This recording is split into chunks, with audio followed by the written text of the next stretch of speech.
created a script of pure heat that's like straight fraud. What I did, first call, introduction, was like, hey, John Mayer, I see that you guys are trying to sell your timeshare.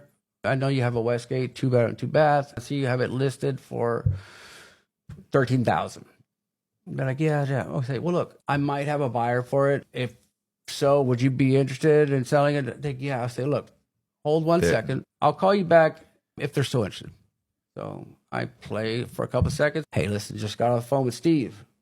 Believe it or not, he's willing to pay you $13,700. Would you accept? Oh, yeah, absolutely. I say, look, let's not get ahead of ourselves. Okay, so first things first, I got to get Steve approved financing. Third call is getting that credit card. John, congratulations. You've just sold your property. So I say to John, hey, John, look, now closing is going to take about 90 days. Right. You know what I mean? But during those 90 days, there's going to be documentation I'm going to send you, need to sign back, so on and so forth. So you prepare them like, hey, look, you're not going to get your check for like 90 days. So they're not going to expect it in 1 week, 2 weeks. You know what I mean? You preparing them. Because in addition to creating the heat script, I also had to create a customer service script that went along with that so you can keep the money. I tell them, hey, John, look, you're not going to be able to, the property's not going to close for another 90 days. But during that 90 days, I'm going to give you updates and let you know exactly how everything's going. That's why you can have other documentation, which you're going to need to sign. We need those notarized. I mean, you make them feel important, like doing these little things. Like, I don't know if it's notarized. I'm not showing it to anybody, actually. So, but he feels important by getting it notarized. And he gives you the credit card, write all the information. Now, this is the key. So look, John, I'm just going to be upfront with you.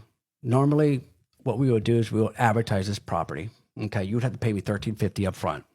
I'm going to put it on my website. I'm going to go to presentation trying to sell it. Yeah. But honestly, that just takes too much time. So what I do, I work on them backwards. I find the buyer first, get them approved for the financing, get them locked in, and then I ask you for your money to pay for listing. But my company would rather me do it differently. Take your money up front, list it, and find a buyer. Yeah. But what does that do?